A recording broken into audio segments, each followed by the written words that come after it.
यीशु के कादर जलाली फ़तमंद अजीम नाम में तमाम भाइयों बहनों बेटियों को बहुत बहुत सलाम। बच्चों को प्यार। आपका भाई आपका दोस्त विल्सन कामरान आपके सामने एक बार फिर हाज़िर है और आज हम उसका दूसरा हिस्सा यीशु मसीह की वलादत के ताल्लुक़ से, यीशु मसीह की बर्थ के ताल्लुक़ से है। और हमने पिछली दफ़ा हमने सीखा कि मसीह यीशु हमारे लिए इसलिए दुनिया में आए ताकि लोगों को, नस्ल इंसानी को गुनाह से निकाल कर हमेशा की ज़िंदगी में दाखिल करें। और हमने लूका की अंजील में से भी देखा और यूहन्ना की अंजील में भी हमने पढ़ा। और आज भी हम खुदा के कलाम में से खुदा की आवाज़, खुदा के पैगाम को हम देखते हैं कि खुदा के कलाम में लिखा है। यशायाह की किताब में से हमें यह प्रोफेसी मिलती है और खुदा उनके कलाम में ये तहरीर कर दिया गया था, उसके 7वां बाब और उसकी 14वीं आयत में लिख दिया गया था। लेकिन खुदावंद आप तुमको एक निशान बख्शेगा, देखो एक कवारी हामला होगी और बेटा होगा और उसका नाम इमानुएल रखेंगी, जिसका मतलब है खुदावंद हमारे साथ। अब ये खुशी की बिशारत जो है हज़ार से हज़ारों साल पहले दी गई, आज से 750 साल पहले यशायाह की मार्फत हम तक खुदा का पैगाम, खुदा का कलाम, खुदा का मकाशवा हम तक पहुँचा। और खुदा ने तरह बतरह हिस्सा बेहिस्सा कलाम किया और आखिर में अपने बेटे यीशु मसीह को इस दुनिया में भेज दिया ताकि जो कोई उस पर ईमान लाए हलाक ना हो बल्कि हमेशा की ज़िंदगी पाए। क्योंकि ये खुशखबरी थी और खुदा ने कहा था कि मैं तुमको एक निशान दूंगा और देखो एक कवारी हामला होगी और उसके बेटा होगा और उसका नाम यीशु रखना। और हम देखते हैं लूका की अंजील में हमने पढ़ा था 2 बाब, उसकी पहली 13 आयात में भी इसके बारे में हमें जिक्र मिलता है कि जब उस दौर की बात मैं करने लगा हूँ जो हमारे प्यारे लूका ने बड़ी तरतीब के साथ बड़े खूबसूरत अंदाज से कलाम मुकद्दस में से बताया। लिखा है कि उन दिनों में ऐसा हुआ कि कैसर अगुस्तस की तरफ से हुक्म जारी हुआ कि सारी दुनिया के नाम जो है वो लिखवाए जाएं। और लूका ने यीशु मसीह की पैदाइश से जो ये तफसील है ये बयान की है और इसको पूरी दुनिया में सब लोग इसको कोड करते, पढ़ते और इससे बरकत पाते हैं। और ये तकरीबन आज से 2000 साल कबल का ये वाक़या है कि जब मिस्र के लोग जो थे, आप देखते हैं कि वो तोहम परस्ती में थे, गुनाह करते थे, उनकी ज़िंदगी में बदी बदकारी थी और वो गैर मबूदों को मानते थे। और हम पढ़ते हैं कि ये जो इलाका था उस वक्त जो था, ये बनी इसराइली कौम जो था ये रोम के कब्ज़े में था। और 2000 कबल मसीह में हम देखते हैं कि जब इन लोगों का वहाँ से खरूज होता है 1440 में, तो हम उसके बाद देखते हैं कि फिर ये खुदा का कलाम जो है आगे बढ़ता रहा। और लिखा है कि फिर वो 7 सदियों तक जो है उस इलाके पर वो लोग काबिज रहे और 722 कबल मसीह तक वो बनी इसराइली कौम जो थी 10 कबीलों तक जो है उनको असीर करके ले गए और उनको बाबल और फारस के मुख्तलिफ इलाकों में जो था उन्होंने क्या किया 10-10 कबीलों को असीर करके बावजूद यहूदा और बिन्यामीन के कबीले के अंदर खुदा का खौफ उनके अंदर फिर भी पैदा ना हुआ, क्योंकि उनके 10 जो कबीले थे वो असीर होकर आए थे और यहूदा बिन्यामीन के कबीलों के अंदर कुछ खुदा का खौफ ना था। और उन्होंने क्या किया कि अपनी बुरी रविशें जो थी जारी रखी, जिसका नतीजा ये हुआ कि आखिरकार जो बाबल का नबूकत नज़र था उसने क्या किया कि उसने हमले किए और यहूदा और बिन्यामीन के कबीले को क्या किया, असीर कर लिया। और हैकल सुलेमानी को भी उन्होंने क्या किया, नजर आतिश कर दिया। और उसने पहला जो हमला किया वो 586 कबल मसीह में किया गया और दूसरा जो हमला उसने किया उसने 597 कबल मसीह में किया और तीसरा जो हमला उसने किया 605 में कबल मसीह में किया। और आखिरकार 539 में हम देखते हैं शाह फारस खोरस एक नहायत ही ज़हीन शख्स था जिसने मजहबी सियासतदानों की हमायत हासिल की थी। और इसको हम देखते हैं कि ये शख्स जो था बहुत ही जाबर किस्म का था और हम इसको देखते हैं कि इसका जो तरीका था वो खुदा की नज़र के मुताबिक था या नहीं। आज खुदा बनी नौ इंसान को अपने एंगल से, अपने तरीके से, अपने अंदाज से जो है वो बताना और सिखाना चाहता है। और हम देखते हैं कि यूनान का बादशाह सिकंदर आज़म जो मंजर पर आया, उसने दानियल की किताब के 8वें बाब में जिस्म जिसका बताया गया है कि बकरे का था और नबूकत नज़र बादशाह की रोए में उसे शिकम यानी पीतल की हुकूमत कहा गया था और उसका जो रोम का इक़्तिदार का आगाज़ होता है हम उसको उस तरह देखते हैं। और हम देखते हैं कि किताब मुकद्दस के मुताबिक यीशु मसीह की जो पैदाइश थी उसको हम देखते हैं कि वो फ़लस्तीन के इलाके में होती है और हेरोदेस बादशाह के ज़माने में यहूदा के बैतलहम में हुई है। मत्ती की इंजील उसका 2 बाब उसकी पहली आयत में हम इसके बारे में देख सकते हैं, जान सकते हैं। और अगर हम उर्दू में कहें तो हम उसको यीशु कहते हैं, अगर हिब्रू में कहें, अब्रानी में कहें तो उसको जशवा कहा जाएगा, और अगर ग्रीक यूनानी ज़ुबान में कहें तो उसको जीसस भी कहा जाएगा और क्राइस्ट भी कहा जाता है, और अगर अंग्रेज़ी में कहा जाए तो जीसस भी कहा जाता है इंग्लिश में, और क्राइस्ट भी कहा जाता है। चूँकि मुकद्दस जो यकूब था उसका बेटा जो था यूसुफ था, और एली जो था उसकी बेटी मरियम थी। ये दोनों जो थे एक ही इलाके नासरत के रहने वाले थे, और इनका ताल्लुक जो था बहुत ही एक गांव के साथ था, और इनका जो ताल्लुक था वो रिश्ता इज़्दवाज में बन गया। और पिछली दफ़ा मैंने आपको बताया था कि मुकद्दस यूसुफ और मुकद्दस मरियम की मंगनी जो है इनके साथ मंगनी हो जाती है, और मंगनी होने से पहले ही हम देखते हैं कि वो रूहुल कुद्दस की कुदरत से जो है वो हामला पाई जाती है।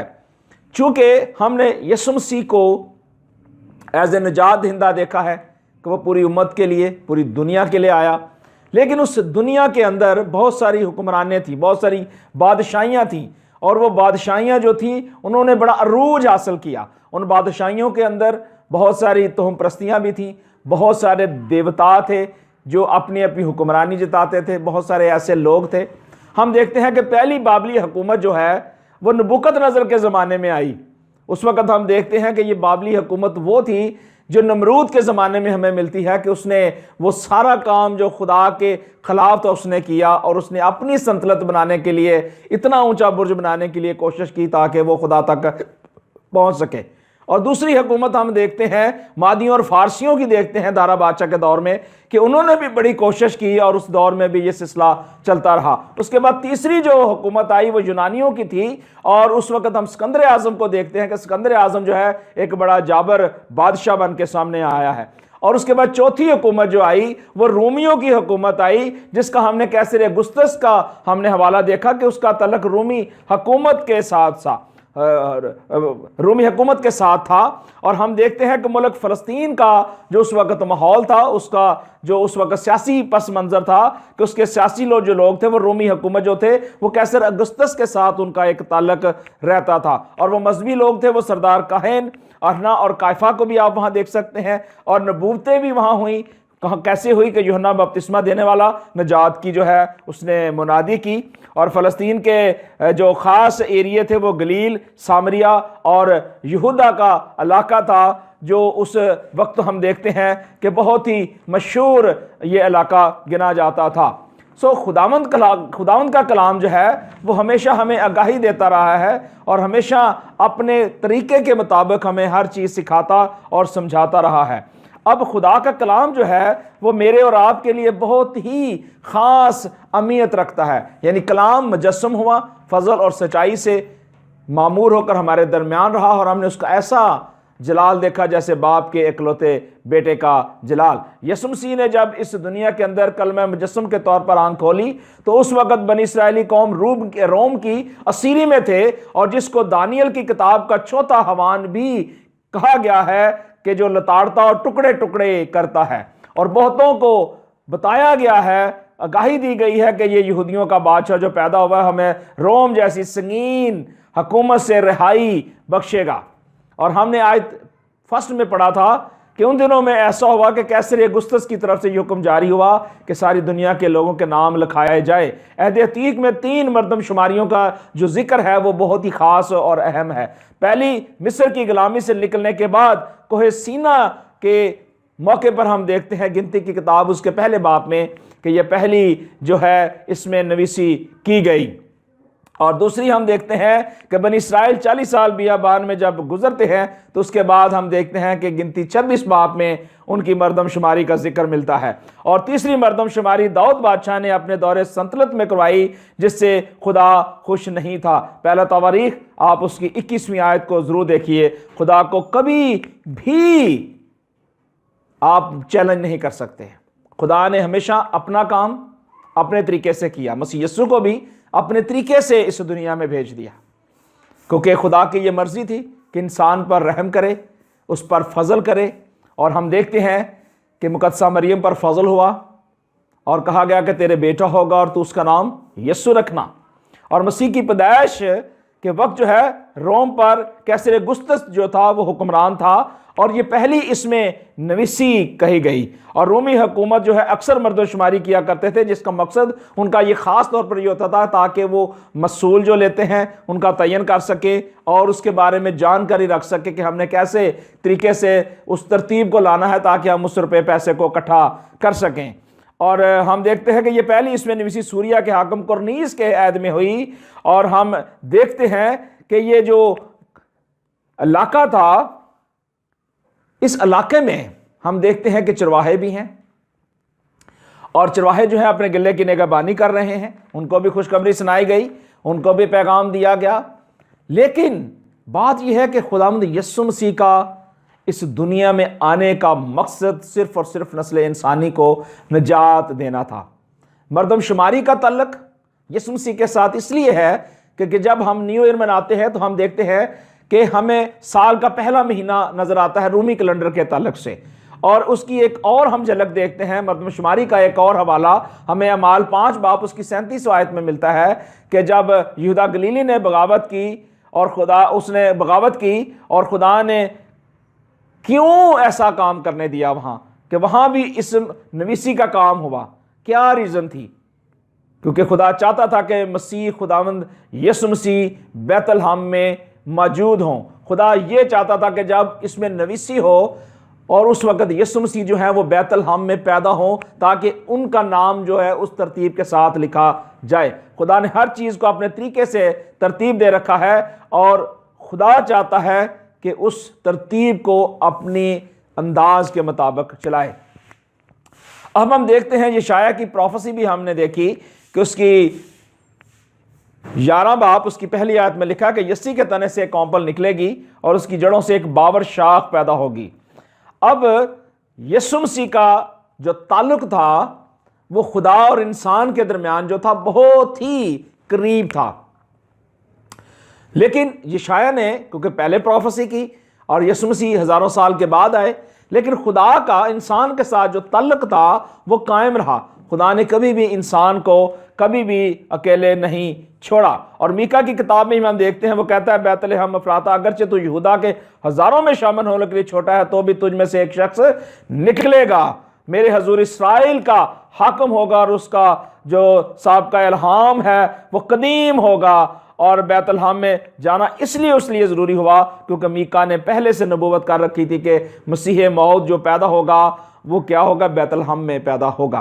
क्योंकि बैतलहम जो है उसको हम रोटी का घर भी कहते हैं, और खुदा के कलाम में हम देखते हैं कि ये इलाका जो था बहुत ही खूबसूरत था। और इसके बारे में देखते हैं कि नासरत से बैतलहम का जो सफ़र था तकरीबन 70 मील का ये सफ़र बनता है, और इसके दरमियान एक रास्ता है जो सामरिया के अंदर से गुजरता है। लेकिन इसराइली इस रास्ते को इस्तेमाल नहीं करते थे। यहूदा के अंदर भी और कई बैतलहम मौजूद थे। यहूदा के इलाका जो था उसके अंदर और भी उन्होंने छोटे छोटे बैतलहम अपने अपने बनाए हुए थे, लेकिन इस बैतलहम के साथ एक ख़ास जो लफ्ज़ इस्तेमाल हुआ है बैतलहम अफराता।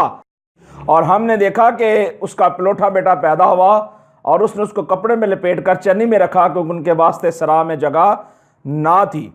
और उनका पलोठा बेटा पैदा हुआ अकलौता नहीं, क्योंकि मसीह खुदावंद के और भी बहन भाई थे जो मसीह खुदावंद की पैदाइश के बाद पैदा हुए। और मरकस की अंजील उसका 6 बाब और उसकी 3 आयत आप देख सकते हो, और उसका दूसरा हवाला जो है आप मत्ती की अंजील और उसके 13वें बाब में देख सकते हो। मरकस 6 में आप इसको देख सकते हो कि यकूब, यूसुफ, यहूदा और शमाउन और यूसुफ जो थे उनके और भी बहन भाई थे जो उनसे पैदा हुए थे। और ये बहुत इख्तिलाफ है कि बहुत सारी डिनोमिनेशन जो है इस बात को मानने से कासर है, लेकिन हमें खुदावंद यीशु मसीह की अलूहियत के बारे में कोई शक नहीं है कि खुदावंद यीशु मसीह की अलूहियत, खुदावंद यीशु मसीह का इस दुनिया में आना मेरे और आपके लिए और नस्ल इंसानी के लिए जो था बहुत ज़रूरी था। अगर यीशु मसीह दुनिया में ना आते तो निजात कभी इस दुनिया में ना आती। और हम देखते हैं कि उस इलाके में चरवाहे थे जो रात के वक्त मैदान में रहकर अपने गले की निगहबानी कर रहे थे। मसीह खुदावंद की पैदाइश का जो मौसम था वो बहुत ही खुशगवार था और ये मुमकिन था कि इंसान और जानवर मैदान में बसर कर सकें, क्योंकि वो मैदान जो था वहाँ रात जो थे वो इकट्ठे बसर करते थे। अबरानी कैलेंडर के मुताबिक अगर हम देखें, तशरीक का जो महीना था वो अबरानी कैलेंडर का 7वां महीना कहलाया जाता है और इस महीने में 3 ईदें जो थी ख़ास मनाई जाती थी। एक्चुअली यहाँ ईदों का तल्लक भी जिक्र किया गया है कि वहाँ इस वक्त के अंदर जो तशरीक का महीना था, 7वां महीना था और अबरानी कैलेंडर के मुताबिक उसमें ख़ास तौर पर 3 ईदें मनाई जाती थी। कौन सी ईद मनाई जाती थी? पहली जो ईद थी वो नरसिंगों की ईद मनाई जाती थी और दूसरी जो ईद थी वो योम कफ़ारा की ईद मनाई जाती थी और तीसरी जो ईद थी ईद ख़याम मनाई जाती थी। चूँकि कुछ उलमा का ख्याल है कि मसीह खुदावंद की पैदाइश जो है वो ईद ख़याम के दिनों में हुई है और ये ख़ास किस्म की जो बात है, बहुत सारे उलमा जो हैं इसके बारे में अपनी राय देते हैं और बाइबल मुकद्दस में चूँकि इन ईदों का ताल्लुक़ है, इन ईदों के साथ उनका बहुत गहरा रिश्ता है और अगर हम इन ईदों के तल्लुक़ से देखें तो खुदा ने अपने पॉइंटेड डे के मुताबिक, बाइबल मुकद्दस के कैलेंडर के मुताबिक जो थी बनी इसराइली कौम को 7 ईदें दी थी और ये मुकर्रना ईदें थी, पॉइंटेड ईदें थी। इसका ताल्लुक़ खरूज की किताब उसका 23वां बाब और उसकी आप 14, 15 और 19 आयत तक आप इसको देख सकते हो और उसके बाद जो और ईदें थी वो भी मैं आपको बता देता हूँ। उसमें ईद फसा जो थी वो मनाई जाती थी और उसके बाद बेखमीरी रोटी की ईद मनाई जाती थी, ईद पेंतिकोस्त मनाई जाती थी। अमाल 2 बाप उसकी आप पहली आयत से 8 आयत आप उसको ज़रूर पढ़िएगा और पहले फलों की ईद जो थी वो भी मनाई जाती थी और ये 7 ईदें जो थी मनाई जाती थी और पहले फलों की ईद जो है वो खरूज 23 बाप उसकी 16वीं आयत में आप देख सकते हैं और ये वो ईदें थी जिनका तल्लुक़ खुदा ने बनी इसराइली कौम को और अपने लोगों को दिया था ताकि वो इन ईदों को सेलिब्रेट कर सकें और इन ईदों को मनाकर खुदावंद की शुक्रगुजारी कर सकें, क्योंकि ईदों का ताल्लुक़ जो था वो खुदा के साथ गहरा ताल्लुक़ रखना था। और हम ईद फसा का ताल्लुक़ जो है वो हम अहद जदीद में भी देखते हैं और अहद अतीक में भी देखते हैं। मेरे साथ आप निकालिए एक हवाला, पहला करंथियों उसका 5 बाब और उसकी 7वीं आयत और 8वीं आयत में आपके लिए पढ़ता हूँ। लिखा है, पुराना खमीर निकाल कर अपने आप को पाक कर लो ताकि ताज़ा गुंदा हुआ आटा बन जाओ। चनाचा तुम बेखमीर होकर क्यों कर हमारा भी फसा यानी मसीह कुर्बान हुआ, पसाओ हम ईद करें। मैं ये हवाला आपके लिए दोबारा पढ़ता हूँ। पुराना खमीर निकाल कर अपने आप को पाक कर लो ताकि ताज़ा गुंदा हुआ आटा बन जाओ। चनाचा तुम बेखमीर हो क्योंकि हमारा भी फसा यानी मसीह कुर्बान हुआ, पसाओ हम ईद मनाएं। और यहाँ लिखा है कि ना पुराने खमीर से, ना बदी और शरारत के खमीर से, बल्कि साफ दिली और सच्चाई की बेखमीरी रोटी से। अब यहाँ जो कहा गया है कि पसाओ हम ईद करें, यानी ईद फसा का जिक्र जो है बाइबल मुकद्दस में हमें बिल्कुल क्लियर मिलता है और ईद फसा जो है ये खुदावंद की ईद है और मैंने आपको ईदों के तल्लुक़ से बताया है क्योंकि ये खुदावंद की ईदें थी। और ईद ख़याम जो थी इसको झोंपड़ियों की ईद भी कहा जाती थी। और हम देखते हैं कि खुदा ने मूसा से कहा अबार 23 बाप उसकी पहली आयत से कि खुदावंद ने मूसा से कहा कि बनी इसराइल से कहे कि खुदावंद की ईदें जिनका तुमको मुकद्दस मजमों के लिए ऐलान देना होगा, मेरी वो ईदें ये हैं। अब ये जो ईदें थी ये मैंने अबार 23 बाब में बताया आपको और आपको खरूज की किताब और इस्तिस्ना की किताब में भी आपको इसका हवाला मिल जाएगा। चूँकि इनका ताल्लुक़ जो है इन ईदों का कुर्बानी के साथ था। अब फर्स्ट ऑफ ऑल चूँकि कुर्बानी जो है हमारे खुदावंद यीशु मसीह की हो चुकी है, अब हमें अगर ईदें मनाते भी हैं तो हमें कुर्बानी करने की ज़रूरत नहीं है, क्योंकि ये कुर्बानी जो है वो बैल और बकरों की जाती थी, लेकिन हमारा फसा मसीह कुर्बान हुआ।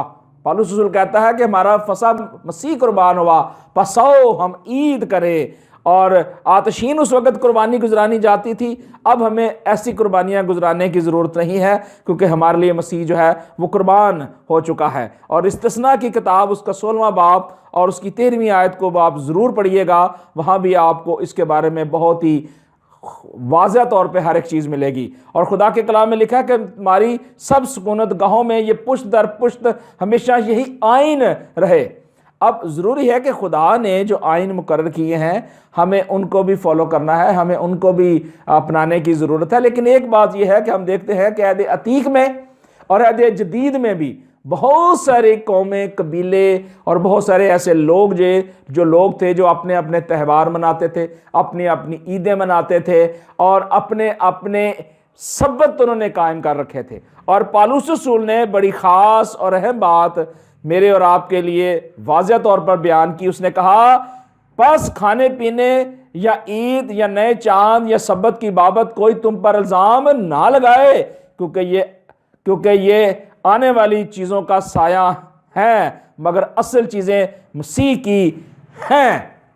अब यहाँ जो लफ्ज़ लिखा है थी नहीं। कुछ लोग कहते हैं जी थी, अब वो ख़त्म हो गई हैं। नहीं, ये जो ईदें हैं ये खुदावंद की पॉइंटेड ईदें थी। चूँकि मैंने यीशु मसीह की बर्थ के बारे में बताया, उसके अंदर ये चूँकि ईदों का ताल्लुक भी आ गया, क्योंकि ये ईदों का ताल्लुक बाइबल मुक़द्दस के साथ है। लेकिन एक चीज़ आपको बताऊँगा जो ख़ास है कि यीशु मसीह की विलादत का मौजूद है बाइबल मुक़द्दस में कि वो इस दुनिया में पैदा हुए हैं, लेकिन ये कहीं नहीं लिखा हुआ कि हम जो है यीशु मसीह की बर्थडे मनाएं। और ये कहीं नहीं लिखा हुआ कि यीशु मसीह ने कहा हो खुदा ने कि अगर तुम ये मेरी बर्थडे मनाओगे तो मैं खुश होऊंगा। एक हवाला मैं आपके लिए पढ़ना चाहता हूँ, ये जो पौलुस रसूल ने हमारे लिए और आपके लिए जो तहरीर किया, और ये बड़ा खूबसूरत हवाला था। और इसको मैं चाहता हूँ कि मैं आपके लिए इसको अहद जदीद में से भी पढ़ना चाहता हूँ, यशायाह की किताब में से। और अगर आप मेरे साथ निकालना चाहें तो अच्छा होगा कि हम इसको पढ़ें। वहाँ क्या लिखा हुआ है, यशायाह की किताब और उसका पहला बाब हम निकालेंगे और उसकी हम 14वीं आयत देखेंगे कि खुदा के कलाम में यहाँ क्या तहरीर किया गया है। पौलुस रसूल चूँकि बहुत बड़ा आलम था और हर चीज़ के बारे में उसको मालूमात थी और वो समझता था कि जो भी खुदा के कलाम में लिखा है वो बिल्कुल दुरुस्त और ठीक लिखा है। और यहाँ भी हम देखते हैं कि खुदा के कलाम में मरकूम है यशायाह पहला बाब और उसकी 14वीं आयत में आपके लिए पढ़ता हूँ। लिखा है, और मेरे दिल को तुम्हारे नए चांदों और तुम्हारी मुकर्रा ईदों से नफरत है, वो मुझ पर भार है, मैं उनकी बर्दाश्त नहीं कर सकता।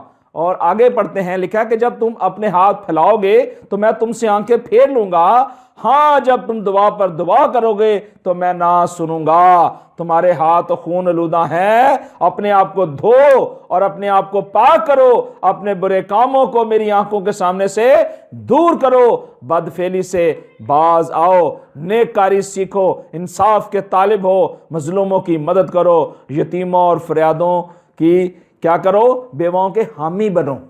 अब ये खुदा का कलाम जो है, ये खुदा के कलाम में पहले से तहरीर किया गया था कि ये जो वक्त आने वाला है इसमें बहुत सारे लोग जो हैं वो अपने अपने त्यौहार, अपने अपनी ईदें बना लेंगे। आज बहुत सारी दुनिया में बहुत सारे लोग इख्तलाफात करते हैं, जी हमें क्रिसमस नहीं मनाना, हमें ईस्टर नहीं मनाना।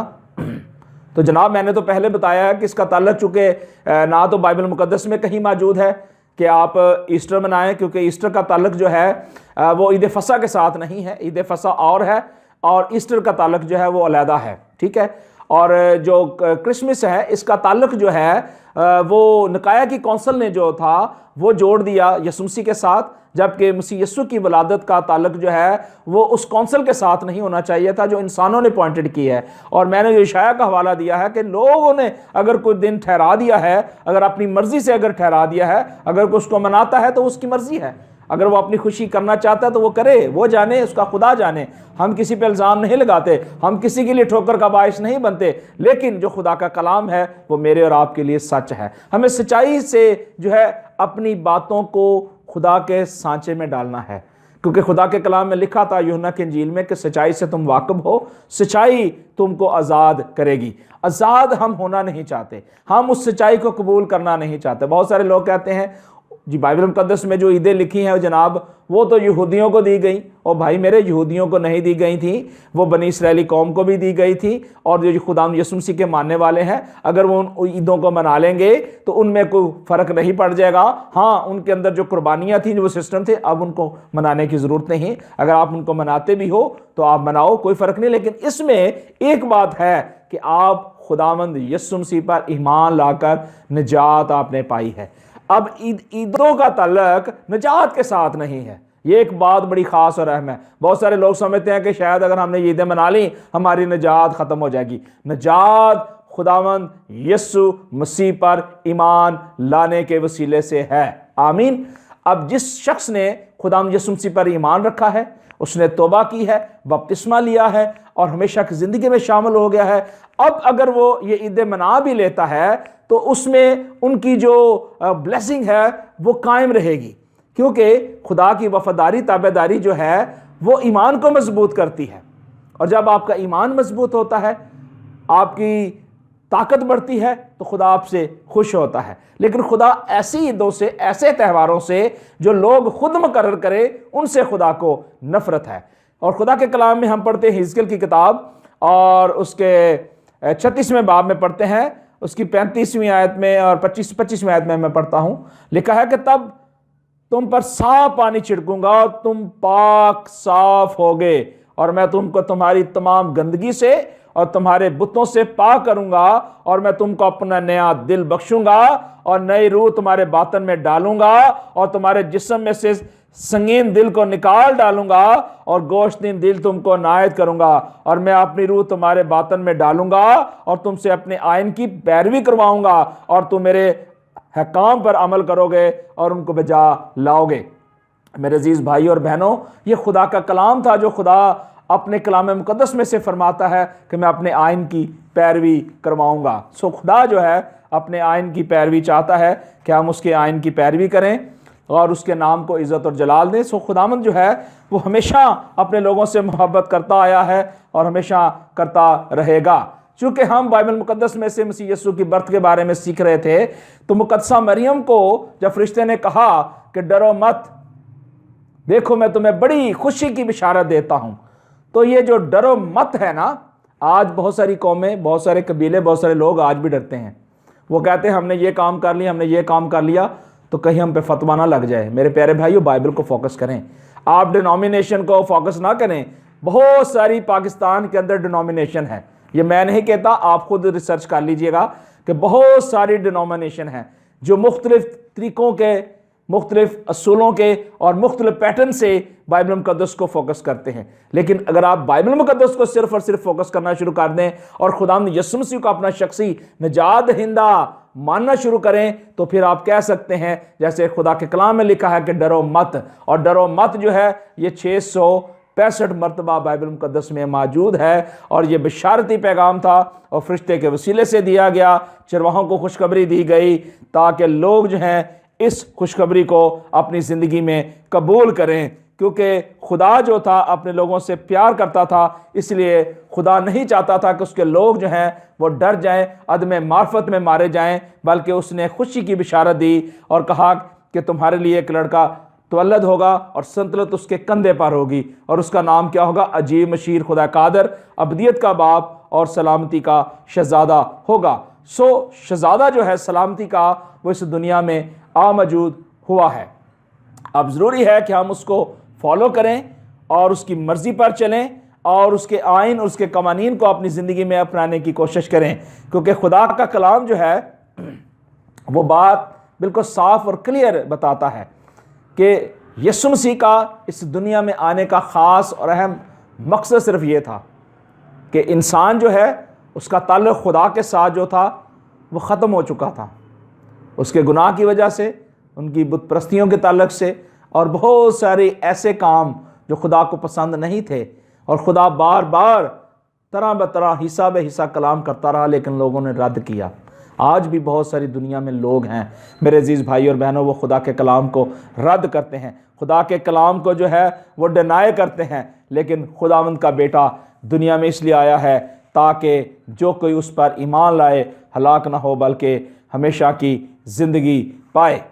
चूँकि खुदा का पैगाम जो था वो मेरे और आप के लिए इस दुनिया में आया था। यीशु मसीह का इस दुनिया में चरनी में पैदा होना, चरनी में आना, रखा जाना। बहुत सारे लोग कहते हैं जी यीशु मसीह चरनी में पैदा हुए, चरनी में पैदा नहीं हुए मेरे भाई। बहुत सारे लोग आज भी समझते हैं चरनी में पैदा नहीं हुए, यहूदा के बैतलहम में वो पैदा हुए, वो चरनी में रखे गए थे और उनको कपड़े में लपेट कर रखा गया था और हम ये देखते हैं कि ये कपड़ा जो होता था एक पट्टी नुमा होता था, गोल होता था, और उसका मकसद सिर्फ ये होता था ताकि बच्चे को जब उस कपड़े में लपेटा जाता था तो उनकी हड्डियां जो होती थी, जिस्म जो होता था सीधा होता था। आज भी बहुत सारे पठान लोग हैं या बहुत सारे और दीगर अक़वाम के लोग हैं, अपने अपने बच्चों को वो क्या करते हैं, उनको कपड़े में लपेटते हैं। और ये जो तरीका है उन यहूदियों ने भी इख्तियार किया और उस वक़्त के लोगों ने भी ये इख्तियार किया, और वो जो लोग थे वो इसी तरह से अपने बच्चों को जो कपड़े में लपेटते थे। और क्योंकि उनके पास जगह नहीं थी इसलिए उन्होंने यीशु मसीह को उस चरनी में रख दिया था। और यीशु मसीह का उस चरनी में रखा जाना मेरे और आपके लिए आज कितनी अहमियत रखता है कि हमारे यीशु मसीह के लिए तो पाँव रखने की भी जगह नहीं। आज अगर आप चाहते हैं कि खुदा यीशु मसीह आपकी ज़िंदगी में आए, वो शख्सी निजात दहिंदा आपकी ज़िंदगी में आए, तो आप अपने आप को क्या करें, खाली करें और उस ईमान के बानी और कामल करने वाले यीशु मसीह को अपना शख्सी निजात दहिंदा मान लें। अब ज़रूरी है कि अहले यहूद जो थे उनके मुख्तलिफ़ तरीके थे। जब खुदावंद यीशु मसीह की मंगनी मुकद्दसा मरियम के साथ होगी तो लिखा है कि उनके इकट्ठा होने से पहले वो रूह कुद्दस की कुदरत से क्या थी, हामला पाई गई थी। और अहले यहूद का दस्तूर ये होता था कि वो अपनी बेटियों को जो वो रुखसत नहीं करते थे। जब उनका मंगनी हो जाती थी तो उसके बाद वो बेटी अपने घर और बेटा अपने घर होता था, उनकी रुखसती नहीं होती। तो ये 1 साल का ये टाइम पीरियड होता था। चूँकि 1 साल नहीं आया था और उस वक़्त मुकद्दसा मरियम जो थी वो प्रेग्नेंट हो गई, और यूसुफ जो रास्तबाज था उसे बदनाम नहीं करना चाहता था, इसलिए उसने चुपके से उसको छोड़ देने के इरादे से जो इतना उसने कोशिश की कि मैं उसे छोड़ दूं। क्योंकि यूसुफ जो था वो रास्तबाज शख्स था और वह अपनी बीवी को कभी बदनाम नहीं करना चाहता था। अगर वो उस पर इल्ज़ाम लगाता है तो क्या है कि दर हकीकत उस वक़्त ये कानून था कि उनको 50 मिसाल जो है जुर्माना पड़ता था कि अगर यूसुफ अगर उस पर इल्ज़ाम लगाता है तो उसको जो है वो जुर्माना देना पड़ेगा, और अगर उस कानून के मुताबिक अगर वो करता है तो फिर उसको जो है सारी ज़िंदगी उसको कभी तलाक नहीं देनी पड़ेगी। इस सूरत में उसको साथ हमेशा रखना पड़ेगा, क्योंकि उनका ये दस्तूर था। इस्तिस्ना की किताब 22 बाब उसको आप ज़रूर पढ़िएगा, उसमें इसके बारे में डिटेल लिखी है। इस्तिस्ना 24 बाब में भी इसके बारे में लिखा हुआ है। लेकिन वक्त गुजरने के साथ साथ जो है ये तरीक़ेकार तब्दील होते रहे। आज दुनिया में मुख्तलिफ़ मुल्कों में ये रिश्ते जो है मंगनी के, शादियों के, त्योहारों के तरतीब बदलती गई है। और मुख्तलिफ़ ज़रियों से हम देखते हैं कि खुदा का कलाम जो है वो मुख्तलिफ़ अंदाज से हम देखते हैं कि बयान किया जा रहा है, लेकिन खुदा का कलाम तो है उसी तरीके से। अगर उसको मुख्तलिफ़ एंगल से बयान किया जाएगा तो कोई भी फ़र्क नहीं पड़ेगा, क्योंकि खुदा का कलाम बिल्कुल सादा और बिल्कुल हकीकत और बिल्कुल तरोताज़ा है। अब मरकज़ी जो हम किरदार देखना चाहते हैं, यूसुफ चूँकि एक रास्तबाज शख्स था, और हम देखते हैं कि उसके इकट्ठा होने से पहले उसको छोड़ने और उसे वो बदनाम नहीं करना चाहता था, और वो खुदा के कलाम का नहायत ही फरमाबरदार था।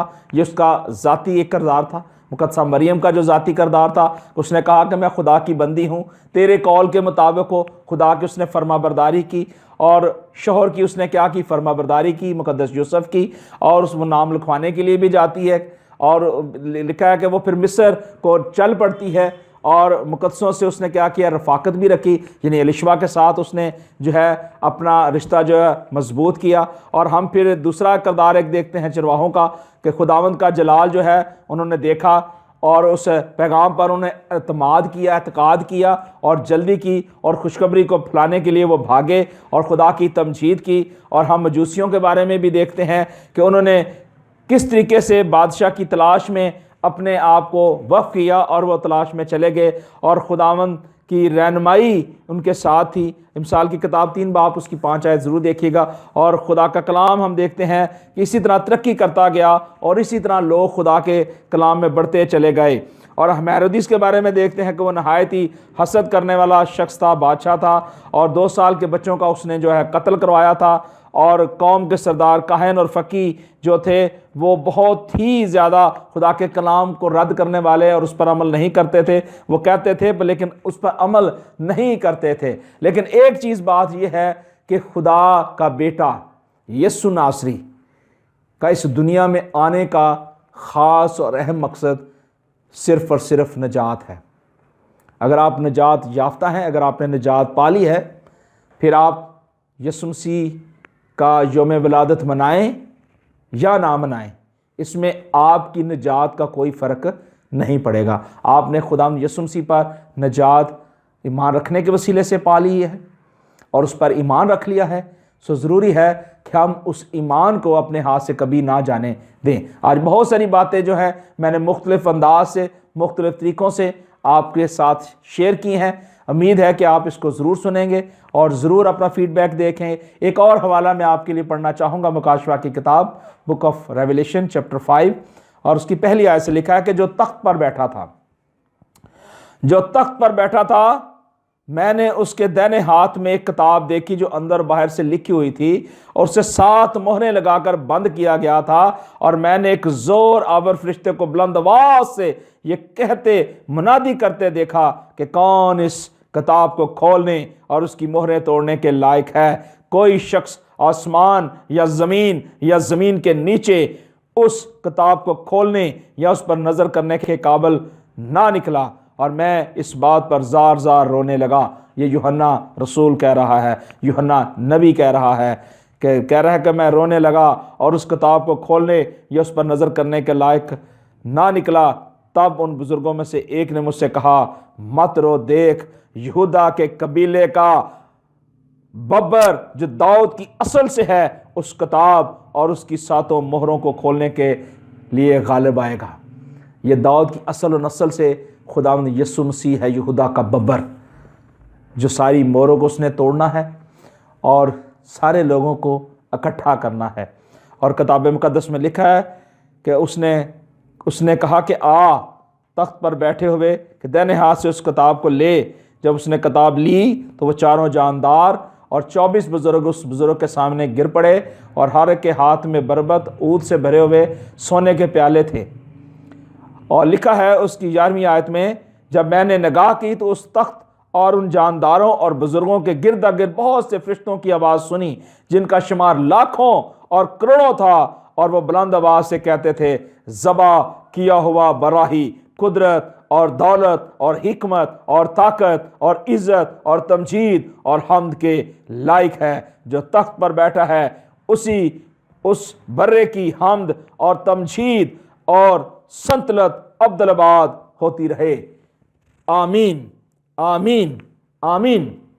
ये वही यहूदा का बब्बर है, शेर बब्बर है, खुदावंद यीशु मसीह, जिसके पास सब इख्तियार है।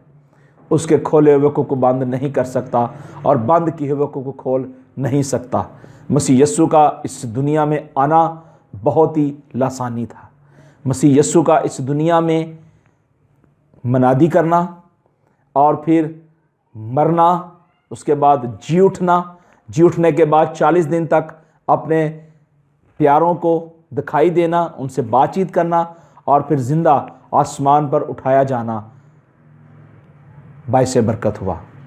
और मसीह यीशु की पैदाइश, यीशु मसीह की वलादत मेरे और आपके लिए इसलिए हुई ताकि हम बरकत पाएँ, निजात पाएँ और हमेशा की ज़िंदगी में दाखिल हों।